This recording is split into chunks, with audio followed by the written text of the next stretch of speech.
నువ్వెప్పుడైనా అలాంటి మనిషి గురించి విన్నావా? ఎవరికైనా 2 కాళ్ళు లేవో అతను 310 కిలోల బరువు ఎత్తుతున్నాడని, ఒక మనిషికి 1 కాలు లేదో అయినా కూడా 5 అడుగుల ఎత్తు ఎగురుతున్నాడని, ఒక ఆడపిల్లని ట్రక్ గుద్దేసి వెళ్లిపోయింది, 2 చేతులు పనికి రాకుండా పోయాయి, కానీ ఆ పిల్ల సైక్లింగ్ లో గోల్డ్ మెడల్ గెలుచుకుంది.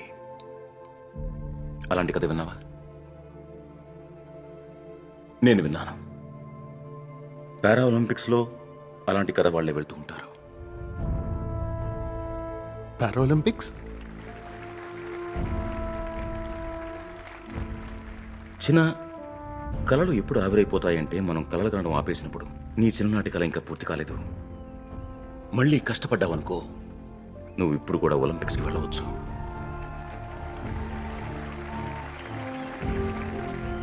నేర్చుకో, నీ మొదటి ఉస్తాదు నుండి నేర్చుకో.